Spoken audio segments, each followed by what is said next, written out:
Subscribe now and press the bell icon. Never miss an update.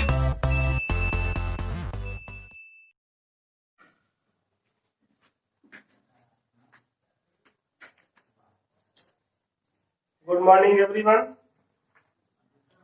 पिछली कक्षा में हम अभिक्रिया का औसत वेग तक पढ़ चुके थे। अब उसमें आपको एक रिएक्शन दिए थे, एक सामान्य सी अभिक्रिया थी। वो क्या थी? ये अभिक्रिया थी N1A plus N2B M1C plus M2B।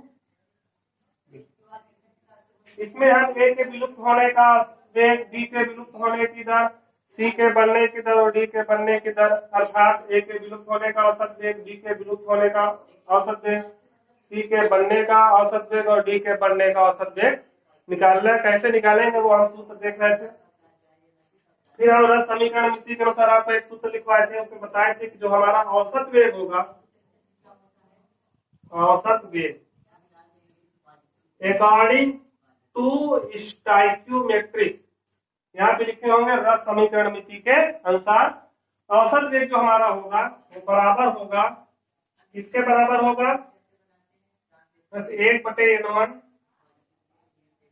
Delta A बटे डेल्टा T बराबर -1/N2 डेल्टा B बटे डेल्टा T।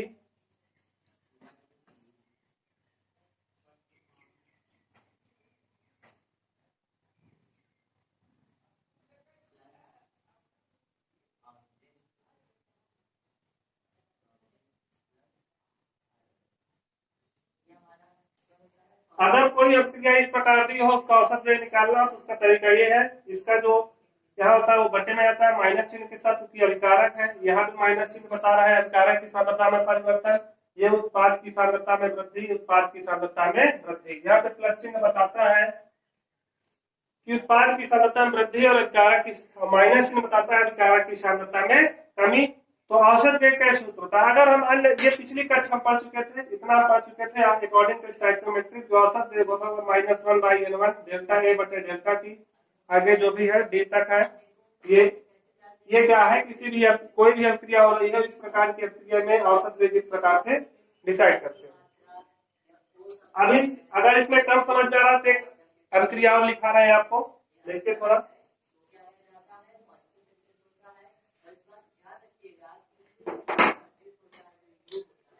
अगर हम कोई अन्य अभिक्रिया ले लें, जैसे हम लिख लें किसी निम्न अभिक्रिया के लिए,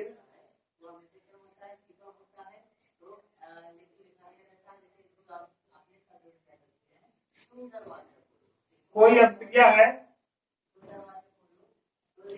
कोई अभिक्रिया मान लीजिए है ये hydrogen iodide gas H2 gas plus I2 gas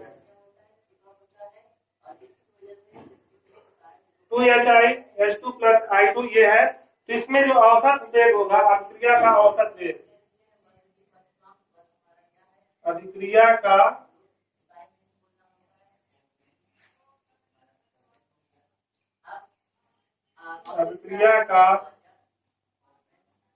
औसत वेग बराबर क्या होगा? चूंकि अभिकारक की सांद्रता कितनी रहेगी? माइनस में 1/2 डेल्टा HI बटे में डेल्टा T बराबर, ये उत्पाद है, इसमें प्लस हो जाएगा डेल्टा H2 बटे डेल्टा T बराबर प्लस डेल्टा I2 बटे डेल्टा T। अगर कोई अभिक्रिया ये दी हुई है 2HI प्लस I2, तो इस अभिक्रिया का औसत वेग इस प्रकार से डिसाइड करेंगे।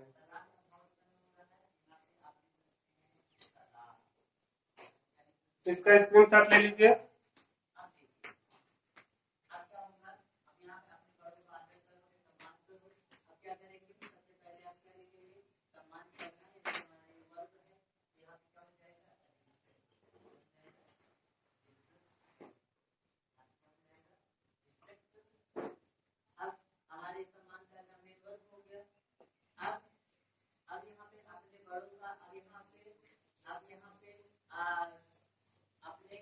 अब अगली हेडिंग है तात्क्षणिक वेग।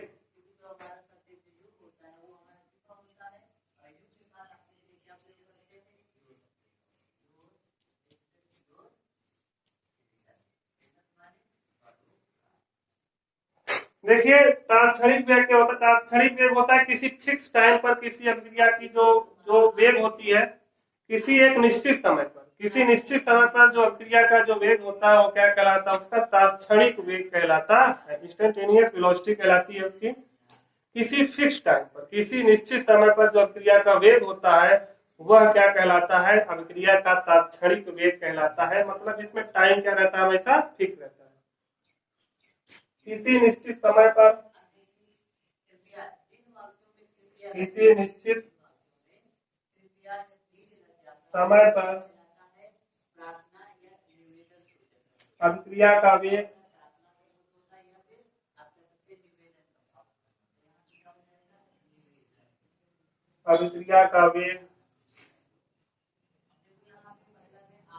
तात्क्षणिक वेग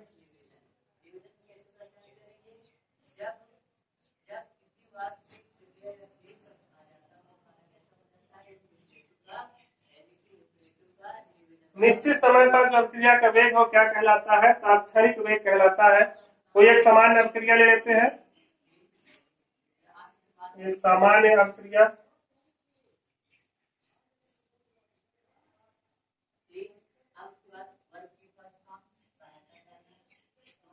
सामान्य अभिक्रिया मान लीजिए यही है जो पिछले दिए थे, N1A plus N2B arrow M1C plus M2 capital B।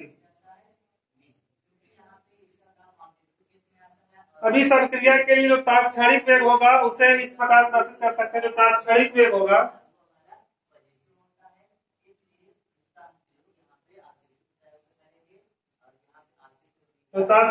होगा उसे इस प्रकार से लिखेंगे -1/N1 dA/dt।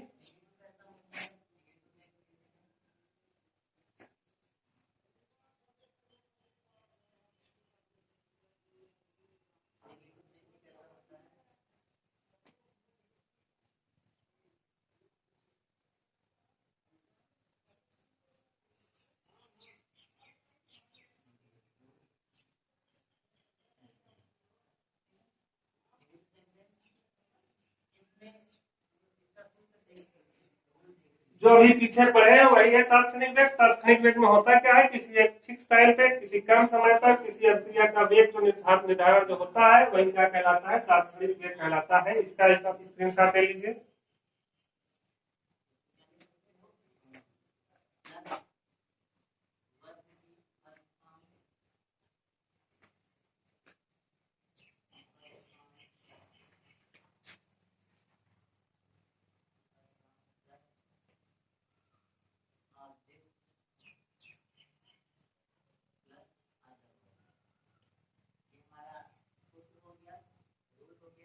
आपका स्क्रीनशॉट हो गया होगा।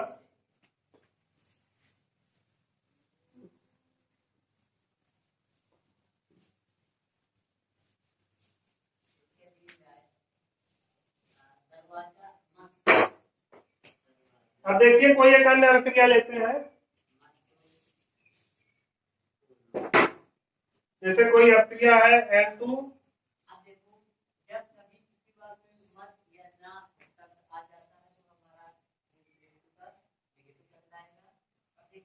कोई एक अभिक्रिया हो रही है N2 + 3H2 NO2NH3। इस अभिक्रिया का जो तात्क्षणिक वेग होगा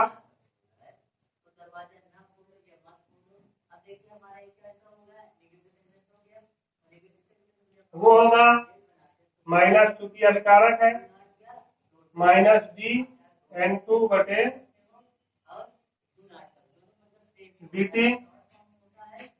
1/3 dH2/dt। अभिकारक में माइनस चिन्ह लगा है और जैसे ही उत्पाद आएगा उसमें डॉट चिन्ह हो जाएगा प्लस।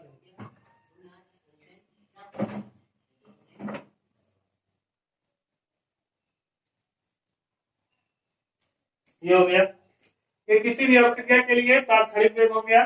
कोई एक अभिक्रिया है सामान्य से अभिक्रिया, उसके लिए तात्क्षणिक वेग ये हो गया। देखिए अगर हो सकता है यहाँ पे आपको थोड़ा कम समझ में आ रहा हो कि क्या है क्या करना है, तो आगे जब इसके न्यूमेरिकल लगेंगे, जब इसके सवाल लगेंगे तो आपको सब कुछ स्पष्ट हो जाएगा, ज्यादा परेशान होने की आवश्यकता नहीं है।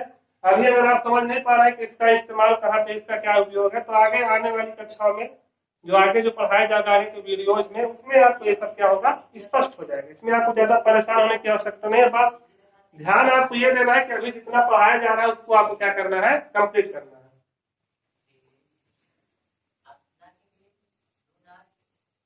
आज हमारा वेग का टॉपिक कंप्लीट हो जाएगा और कल से इसके सवाल लगेंगे और इसके सवाल कभी कभार बोर्ड एग्जाम में पूछे जाते हैं। पिछले कई वर्षों से कब आते हैं, ज्यादा आते हैं सवाल इसके। अब हम पढ़ेंगे प्रारंभिक वेग, अभिक्रिया का प्रारंभिक वेग।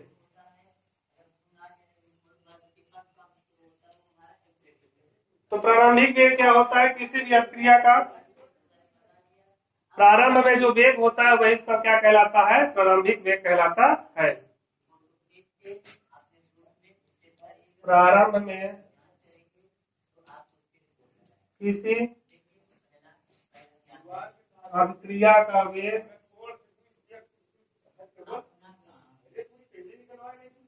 प्रारंभ में किसी अभिक्रिया का वेग प्रारंभिक